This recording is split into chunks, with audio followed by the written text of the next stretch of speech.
Assalamualaikum warahmatullahi wabarakatuh. Ketemu saya lagi dengan Rizky dari Akuntansi 89. Hari ini kita akan mencoba bincang-bincang sedikit mengenai asuransi. Saya bukan menjual asuransi, saya hanya sebagai asuransi user. Saya pengguna jasa asuransi. Terus terang beberapa asuransi yang sudah saya gunakan adalah asuransi pendidikan, asuransi kesehatan, asuransi jiwa juga. Nah, kita akan sedikit membahas dari sisi saya sebagai pengguna asuransi ya teman-teman ya. Nanti kalau ada yang mau jualan atau mungkin bisa menghubungi tim media Indonesia, karena memang penting sekali kita memahami asuransi itu apa dan bagaimana. Nah, yang pertama adalah konsep asuransi sebagai pagar pengaman. Jangan sampai kita udah nyicil kekayaan, nyicil investasi dari 5 tahun 10 tahun kita sakit, maaf sekali saya sampai cacat total, kita nggak punya suatu proteksi atau pengaman. Nah, disinilah asuransi memiliki peranan penting teman-teman. Memang saya bekerja di beberapa perusahaan, selalu buat apa sih asuransi, terutama perusahaan ya. Jadi yang paling mahal apa teman-teman tahu nggak hari ini? Bahkan 20 tahun terakhir, 10 tahun terakhir ini apa yang paling mahal? Ada teman tahu? Bensin? Bukan. Emas? Juga bukan. Kalian tahu apa yang paling mahal? Satu. Ingat nih, ini versi saya ya, boleh gak kita berbeda pendapat ya? Yaitu adalah kepastian. Kita pasti bisa lulus, kita pasti bisa makan, kita pasti bisa hidup enak. Nah, ini yang mahal. Kepastian. Artinya kepastian ketika kita sakit, ketika kita cacat, mohon maaf ya. Tapi kita harus antisipasi. Oh, ini harus ada asuransi yang mempagarinya. Nanti detailnya mungkin teman-teman asuransi akan memberikan suatu materi ya. Tapi dari saya sebagai pengguna asuransi itu penting sekali ketika terjadi suatu resiko.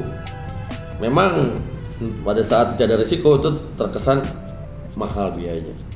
Bahkan beberapa bos dari beberapa perusahaan yang berbeda masalah penting itu sebuah asuransi. Tapi ketika asuransi terjadi resiko baru kita penting. Nah, tetapi asuransi ini preminya lebih ke arah bisa kita manage. Artinya kita bisa memilih premi yang sesuai dengan kita punya kemampuan. Jadi sekali lagi itu pilihan teman-teman. Premi yang murah mahal itu pilihan sesuai dengan kita punya kemampuan aja. Emang kita nyesek gitu ya bayar premi. Saya ngerasain sendiri bayar premi tiap bulan, tapi kok manfaatnya nanti. Kayak asuransi pendidikan itu teman-teman. Asuransi pendidikan itu dia berlaku ketika anak masuk TK, SD, SMP, SMA 15 tahun lebih. Berapa kayak orang tua kayak itu terus bayar terus tuh premi tiap bulan. Nah, tapi untuk masa depan lebih baik untuk anak-anak saya mau suffering, berkorban. Nggak apa-apa saya nggak makannya hari ini cuma nasi sama tempe, tapi anak saya harus bisa sekolah lebih baik. Itu sekolah makin lama makin mahal teman-teman. Ini bentuk investasi kita untuk anak. Yang kedua mungkin asuransi kelahiran. Kita mau misalnya yang lahirnya lewat sesar, kita nggak tahu ya Pak ya. Itu nanti teknisnya akan disampaikan teman-teman dari asuransi. Tapi intinya adalah ketika kita bayar premi seperti menabung ketika terjadi kelahiran, saya udah nggak begitu berat lagi untuk bil rumah sakit ya untuk kelahiran anak saya. Jadi itu yang salah satu pandangan kebutuhan, bukan lagi kemewahan untuk asuransi, sudah merupakan suatu kebutuhan teman-teman. Yang paling penting adalah asuransi kesehatan. Nah ini di asuransi kesehatan ini kita harus bisa membedakan rawat inap dan rawat jalan. Lihat di polisnya teman-teman ya, harus baca aja, nggak baca. Kemudian manfaatnya kamar, limitnya berapa, harus kalau teman-teman yang cukup beruntung ya dalam tanda kutip bekerja di perusahaan multinasional, ya saya rasakan emang benar-benar limitnya besar. Artinya kalau terjadi apa-apa kita kamar, kalau di VIP bisa, kemudian juga dari sisi asuransi klaimnya gampang gitu lah kira-kira. Nah, tapi nggak semuanya seberuntung bisa masuk ke perusahaan internet company gitu ya. Jadi ya harus kita provide sendiri teman-teman, jangan berharap pada kantor. Kalau kantor lebih bagus, alhamdulillah. Yang berikutnya asuransi jiwa ini penting. Banyak teman-teman yang kita kan mati selama enggak, kita nggak tahu itu mati lewat apa. Jadi tetap harus ada asuransi jiwa. Nah, di sini ya teman-teman yang bekerja dan itu udah ada undang-undang asuransinya bahwa semua pekerja di Indonesia terima upah itu akan masuk menjadi anggota BPJS tenaga kerja. Silahkan tanya RT teman-teman yang udah kerja.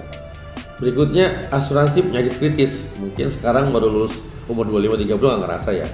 Tapi begitu teman-temannya udah umur 45, 50, 55 itu ada penyakit gula, penyakit jantung. Nah, ini kita protek dari awal. Seperti saya bilang kemarin, lebih murah kita masih muda. Saya akan pilih, timbangkan, compare mana yang lebih bagus, tapi harus ada.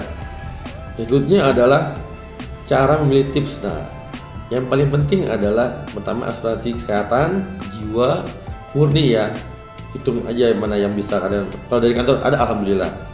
Sebagian kecil ya kantor tuh ada asuransi di kantor. Jadi tinggal kartu asuransi misal dari perusahaan A sudah langsung di cover ya, nggak perlu bayar segala macam. Biar ada yang akan mengeksekusi. Nah, yang paling penting adalah yang ramai ini matakannya adalah Bang Rizky itu gimana sih unit link? Suatu produk asuransi yang digabung dengan produk investasi.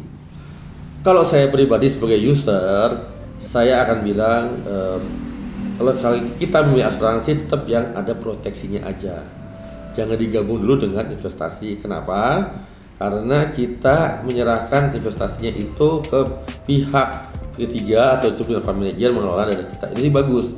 Tapi kita harus tahu, nanti kita di sesi berikutnya akan kita diskusi juga atau kita sharing mengenai pemilihan fund manager seperti apa kalau kita mau membeli produk-produk MI ya, misalnya ada suatu produk investasi yang mau kita beli untuk investasi ya, kita harus tahu dulu track recordnya 10 tahun terakhir, kemudian kita tahu siapa aja apa orang yang blacklist di pasar modal atau di Bank Indonesia, nah kayak gitulah. Tapi kalau untuk yang sekarang untuk unit link saya sih mohon maaf sekali belum merekomendasi dulu karena itu udah advance tingkatnya tuh, udah belum yang pemula. Kalau yang advance boleh nanti dilihat track recordnya unit link berapa bagi hasilnya selama 10 tahun terakhir, 5 tahun terakhir, baru itu bisa. Tapi untuk teman-teman baru lulus, itu sih saya belum rekomendasi ya. Tetap yang proteksi aja dulu, apalagi untuk yang perusahaan-perusahaan yang nggak ada asuransinya, kita harus milih sendiri. Harus teman-teman, karena kalau kita udah ada asuransi, kita lebih terproteksi. Jadi kira-kira sampai di sini dulu mengenai diskusi asuransi dari saya. Saya selalu melihatnya dari sebagai pengguna asuransi. Saya bukan jualan teman-teman ya, tapi saya pengguna asuransi dan saya dulu sangat kritis memilih perusahaan asuransi yang mau saya masukin. Dari mulai polis, premi, manfaat. Jadi kita harus terbiasa dengan pandangan kritis teman-teman. Apa aja yang gue dapat dari sini nih? Tanya sama ini agennya, nggak apa-apa. Bandingkan. Oh ini gue dapat, gue nggak dapat ini, di sini gue dapat di A saya dapat ini misalnya. Di B nggak dapat. Oh ini kan premium naik mana? Terakhir kita combine mana yang terbaik itu yang kita pilih ya.